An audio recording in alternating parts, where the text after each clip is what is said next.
Well, a UFO alien summit wouldn't be complete without a discussion on crop circles. Jennifer Stein is one of the world's leading experts on crop circles, and what she doesn't know about them, as they say, isn't worth knowing. Her interest in crop circles began over 30 years ago while researching ancient archaeological sites and ancient mound structures, and her interest in solving the mystery around crop circles has been relentless. She joins us now. Jennifer, hello. Thank you. Nice to be here, Dean. Great to have you. So, crop circles, a natural phenomena, man-made or otherworldly? Well, I think you've got both. You can't look at this topic and say it's one or the other. There's definitely man-made formations, and you're foolish not to address them. I mean, there have been major symposiums around man-made formations. The Guardian newspaper ran a little festival a number of years back, I think in 1993, and gave out awards for the best man-made formations. So there's definitely hoaxers that are out there. I don't completely understand why they continue to do it, how they're paid, how they finance their operations, because time is money. And they're also destroying public property, which they can be arrested for. So it's only one or two cases during the period of time of mad cow disease and hoof and mouth disease that actually well-known hoaxers who claimed to have made formations. Of course, they didn't prove they made them, but they claimed they made them, and they were arrested and put in jail because of the mad cow disease. But generally speaking, certainly in England, formations continue year after year after year, but they do happen all around the world as well, but not with the same amount of consistency that they happen in England. So what's the difference between a hoax circle and one that has no explainable cause? Well, I would say a whole combination of things. There are eyewitnesses to instantaneous formations which have happened. In fact, literally a handful of eyewitnesses have experienced that. Andy Thomas was one. This gal who runs BLT Research, Nancy Talbot, was present for some. Another guy by the name of Gary King eyewitnessed some appearing literally at about 3:30, 4 o'clock in the morning. When you go in and look at the crops and look at the soil, which crop circle researchers do, we dig up the crop, we send it off to a lab, we have it examined under a microscope, we do seed germination studies. William Levengood was very active in doing this for many years, and he clearly showed that seeds showed different germination times depending on when the crop circle appeared. If it appeared very early in the germination of the crop, or when the crop was very young, it tended to stunt the growth in the seeds, and the seeds wouldn't germinate or at all, or if they did, their growth was suppressed. When you got crop that was mature and it got hit with some sort of what I call an energy signature, it tended to have increased growth in yield by 33 or 40%. And it was uniform across all the seeds. So it was definitely a dramatic increase. And in fact, William Levengood was so impressed with this, he invented a piece of equipment called it was like he would shock seeds with an avalanche of electrical charge. He called it the MRI stress guard, and he actually patented this, and he showed that he could increase seed germination and crop durability to drought and insect issues, all with an electrical charge that the seed would then recover from and be stronger, and it would germinate faster. So that's one example. There's also soil samples that show unusual changes in the soil, like increased amounts of magnetic material, micron iron-sized balls, like little tiny ball bearings. How do they form and appear in the crop? Also, coagulations of iron and things like this that are almost melted into clumps and clusters with other soil. And the amount of like iron oxide in the soil was like 20 to 100 times greater than normal soil samples you can find in the rest of the field. So just within where the pattern is, there's these unusual things. And of course, you walk in with your cell phone, right? And you're on a phone call and you walk in with your cell phone and suddenly all the bars drop off your phone. When you're in the formation, you take 4 steps back and suddenly you've got reception. So that magnetic material on the ground is setting up some sort of distortion field electromagnetically. And when you're in a hoaxed or a man-made crop circle, I'll say even using the term man-made is a little tricky because we're not really quite sure what the source is of these formations and how they're being made. But when you walk into one that was made with men with boards, I'll say, or women with boards, right, by rolling or pressing down the crop, you don't get these electrical distortions. You don't get the seed germination studies that are quite unique and different. You don't get the magnetic material in the crop. Plus, you don't get the expulsion cavities. A lot of times the stems or the crops have these nodes in them that are very thick with the most water or viscous part of the crop. So when they are hit with some sort of high energy electrical force, which we believe is what's causing these formations, the fluid inside the crop heats up and turns to steam.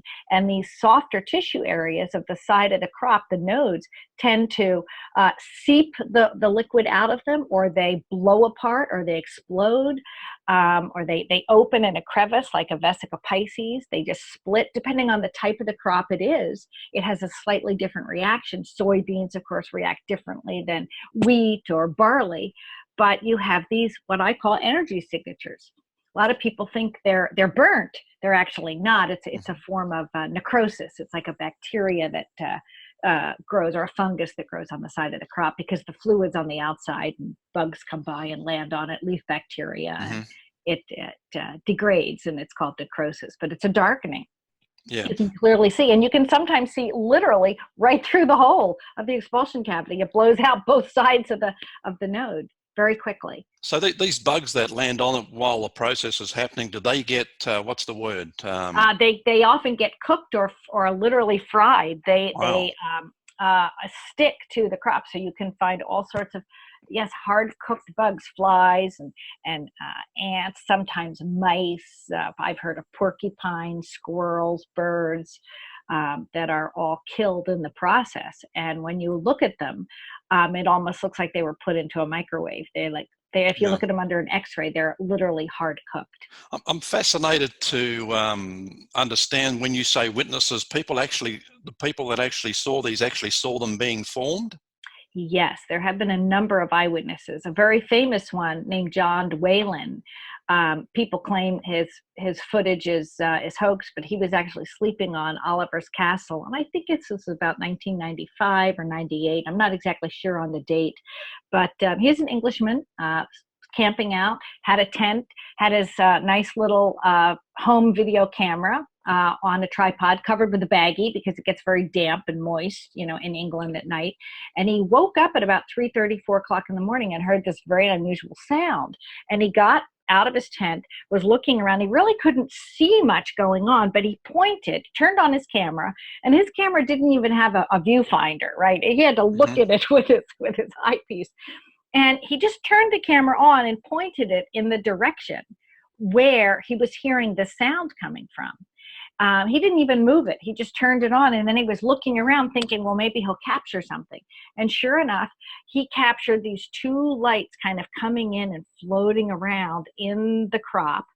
And then the crop kind of just literally fell down instantaneously.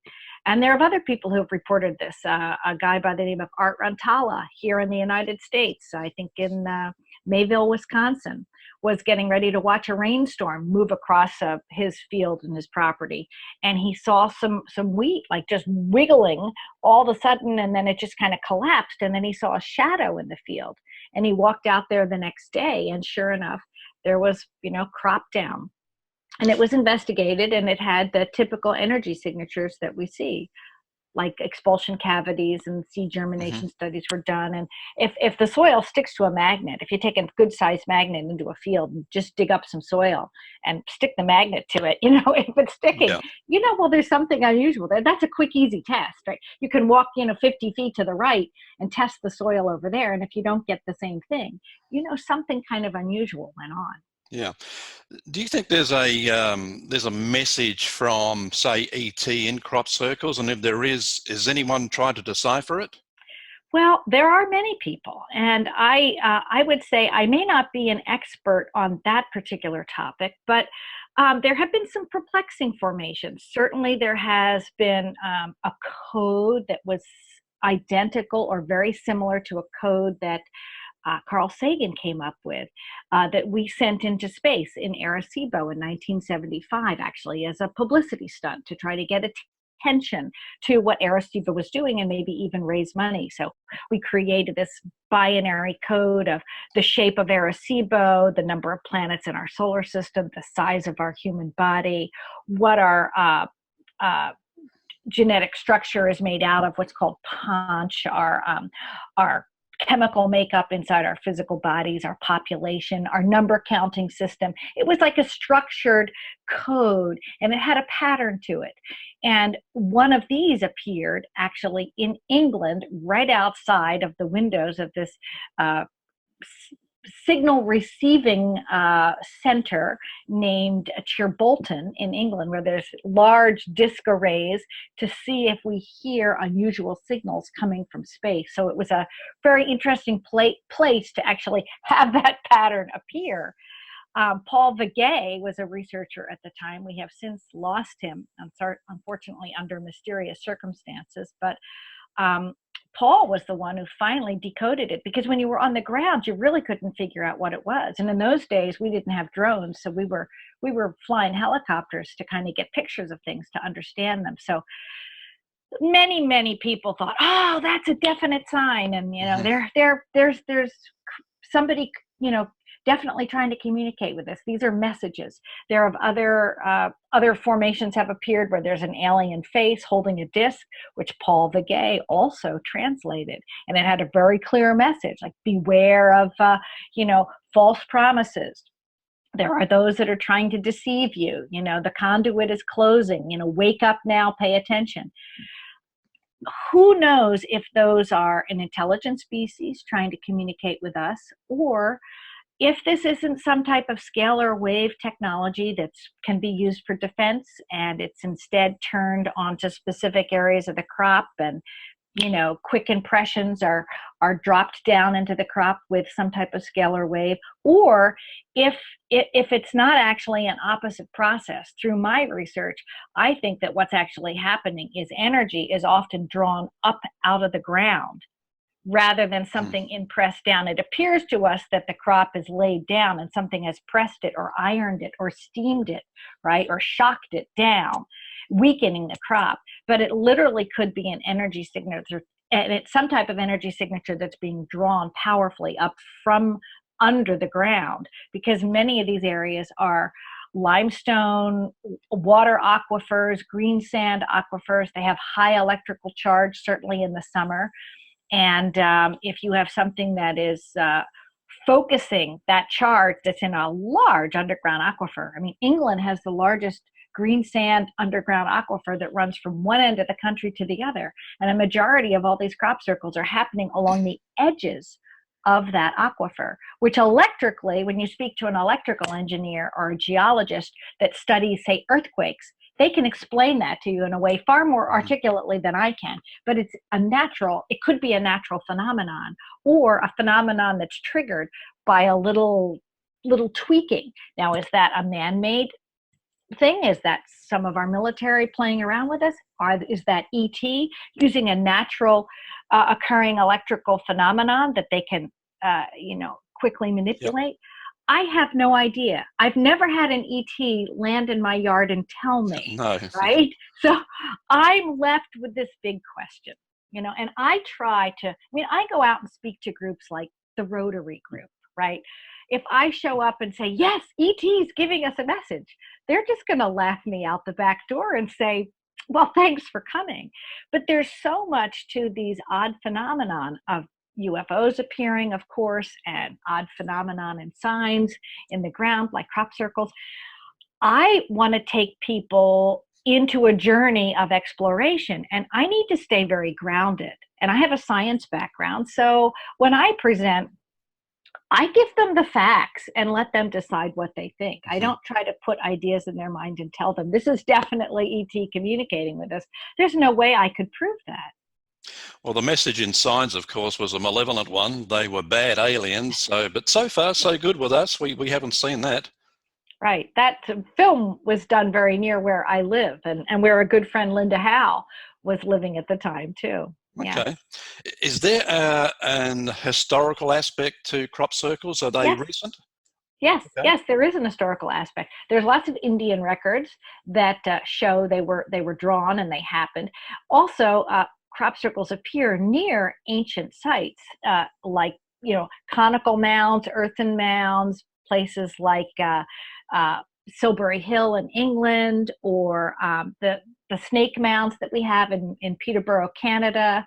We also have one in Ohio called Serpent Mound. So a lot of these formations, obviously they're going to appear where there's crops, right? That's a well-known phenomenon, but they appear near or in proportion to these ancient sites, which also may have some unusual electrical components to them. Like if you take some pack of seeds and take them to the top of a conical mound and leave them there for a couple of days, they're going to have a subtle energy change just from being in that area. Or say an area like Göbekli Tepe, right, in Turkey. That's high plateau, a lot of limestone. You have all these limestone pillars. You take something there and leave it there for a while, it's going to have a subtle electrical change to the seed. So I'm just noting that, but I'll go back to the original question about historical references. Andy Thomas, actually an English researcher, dug up the source of a wonderful picture of a devil kind of walking around in this little crop circle, and he's got a hatchet or some type of farming tool, and he's actually cutting the crop, and he's sort of cutting it in a circular pattern. And this came out of a woodblock in about 1678 that was done in an English parish. So a church parish paper was published where a farmer was complaining about the fact that the night before in his field, the sky was like all ablaze with these unusual orbs or lights flying around. He said the sky was like on fire above his crop. And the next day he saw all of his crop down. And he was like, why didn't the devil just cut the crop and take it away with him, was the comment from this. And this block, this artist block, was actually done for this parish newspaper. So someone bothered to actually make this little wood block to print this paper. So it's really quite fascinating. That's from the time of Shakespeare. Shakespeare wrote about them as well. He called them, you were visited by the mowing devil, or you had a fairy ring, in your field, and people would play in them. Certainly during the Second World War, lots of Brits, were pushed out into the Wiltshire farm country out of downtown London. Their parents wanted them safe. They sent them to their aunt and uncle, right, or a church parish or something took them.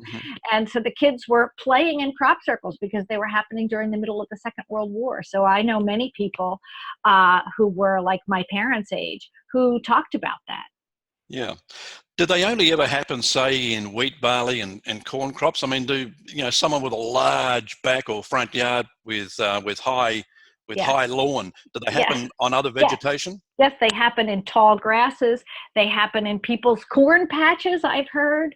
I've even heard of them happening in ice and snow. This is a more recent phenomenon coming to light in that people have cameras, and they have video cameras on their cell phones. They'll walk out on their property, or they'll see something. I've heard of literally ice rings being melted and people coming upon them and having them spin. And there's lots of video of that out there now. There's even one on the Charles River in Boston. Somebody was standing on the bridge. There was a thin sheet of ice with some snow on top of it. So the ice was almost too thin to walk on. And there was this clearly cut melted ring that was, wide, and sometimes the melted rings are quite wide. It's almost like a funnel or cone has melted the ice. And when you study plasma energy, I've spent a year going through Anthony Peratt's book called The Physics of Plasmas, and you see how plasmas function and operate, sometimes even together. You can see these sheath-like plasma cones, sometimes nested one inside another, that have high, fast-moving electrons in different directions of different power forces.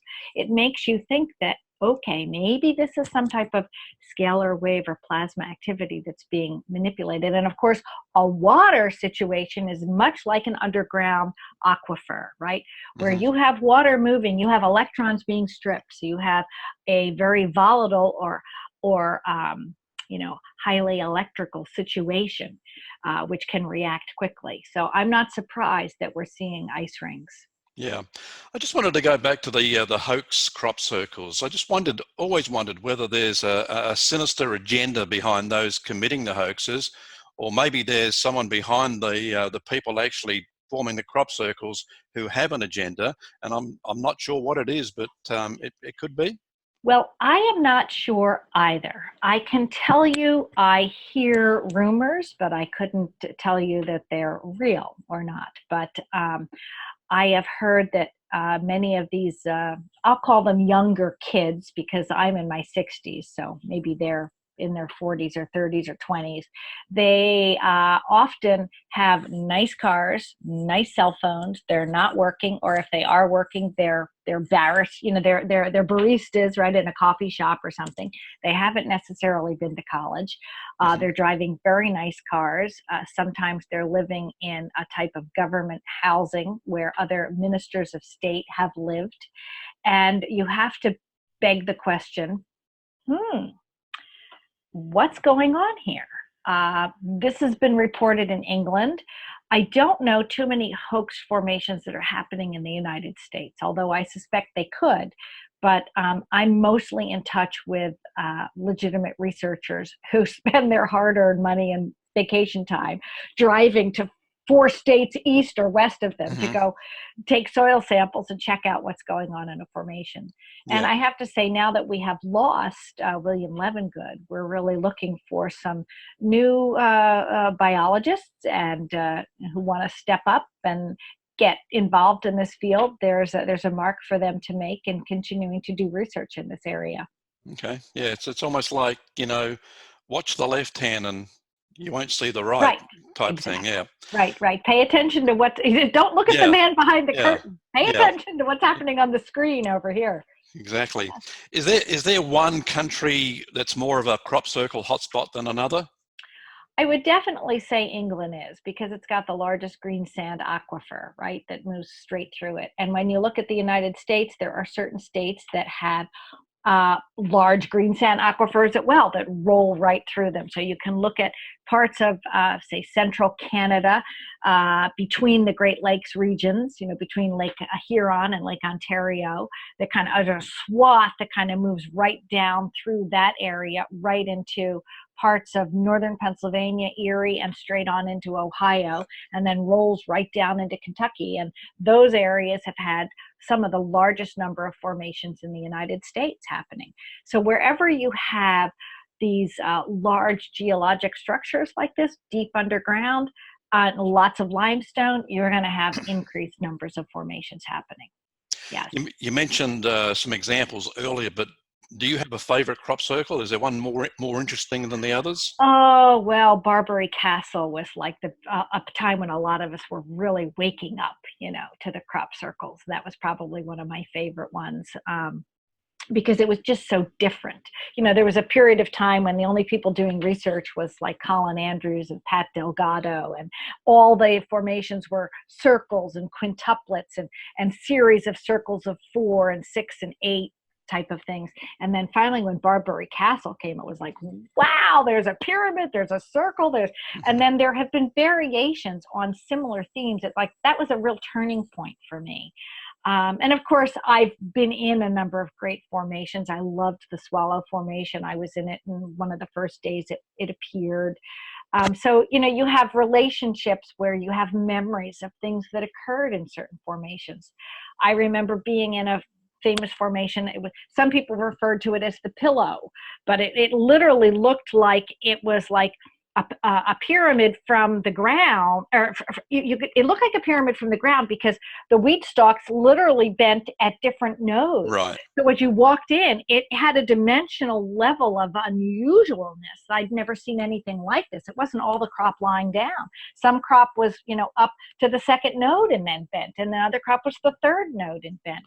And I remember having a conversation with a wonderful German researcher there, whom I don't remember his name, but he said, crop circles are like consciousness for the planet, because he said it attracts all of us from all over the world. We meet out here in the middle of nature. We're like the honeybees coming for the knowledge or the understanding or even the experience of what this crop circle is offering us. And then we're bringing it back. We're bringing it home to our communities, and we're pollinating our homes or our communities with these new conscious ideas. And I thought that was a really lovely analogy. Yes, there you have to be a little bit crazy to want to go hike through people's private property, and sometimes maybe even risk getting arrested. Most of us like to make sure we're putting a nickel or a quarter or a pence or something in a box to give us permission to go into someone's field. And farmers like to do that because they don't want to get tracked down all day long when they're trying to manage their crops and farm. They don't want cell phone calls all day long. Oh, there's another crappie here. He wants to walk out into the field. So he posts the sign and says, you can enter, just don't destroy any crop, walk in the tram lines, don't smoke a cigarette, don't leave any trash, be respectful that this is private property. And if you put a quarter in here to agree to this contract, you can go in, and it just makes it easier for them. They're not making any money at it. A lot of debunkers say, oh, they made it themselves because they're making money. Well, hardly. The crop's worth about $10,000. Maybe they make about $25 over the summer with people putting nickels in their box. Yeah. Does the research on crop circles actually reach a point where you just can't do any more? I mean, is there no more research that you can do on them? Well, sort of, yes. I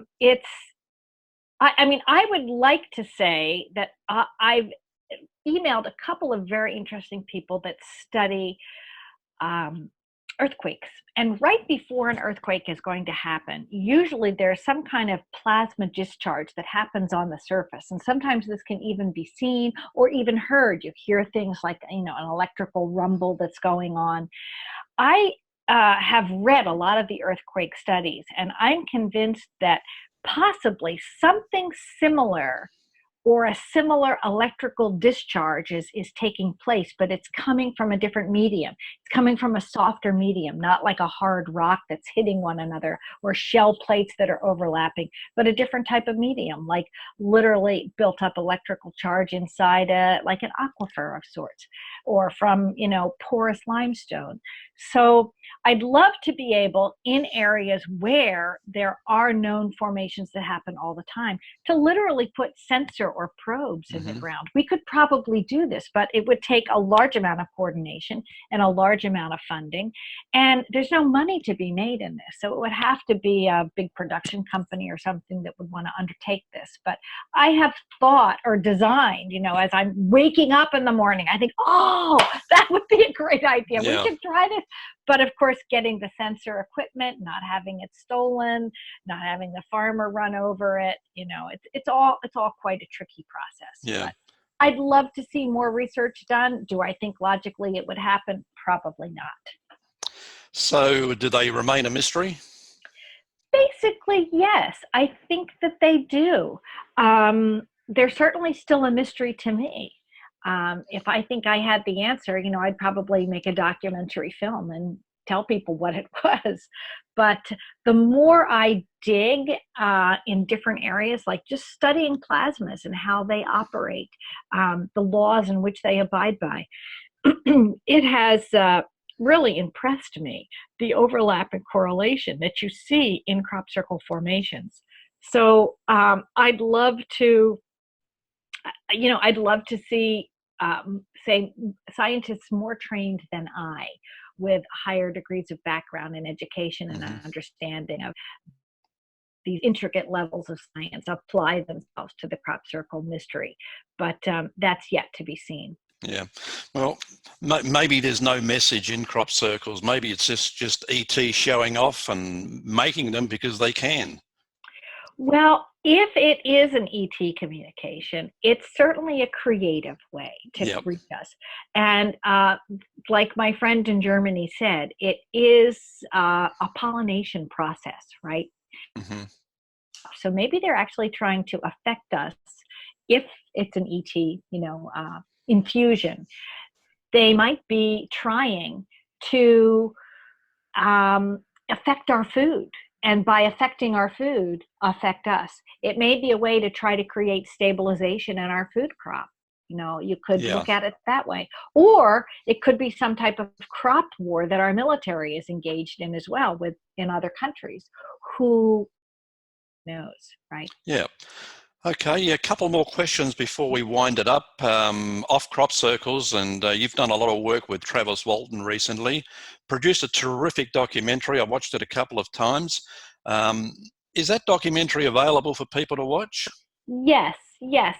They can go to Amazon and Google it there on Amazon, or they can go to my film website, which is or the website for that film, which is called traviswaltonthemovie.com. There's a link right there for Amazon. You can click on that and stream it there. If people are interested in buying a DVD, we still sell DVDs. And I have a little eBay link. You can click on that and buy a DVD that way. You can also buy a DVD from Travis. He'll mail it to you. His website is traviswalton.com. But Yeah, yeah. yeah.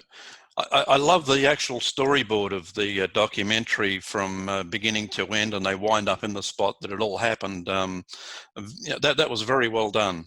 Thank you. Thank you. I used the services of a great young filmmaker who happens to be my cousin or my nephew, Hmm. Adam Stein. I had a 4-hour film and I knew I needed it to be an hour and a Yeah. half. And he was the one who really helped me restructure it. And I'm very grateful for him, for his help.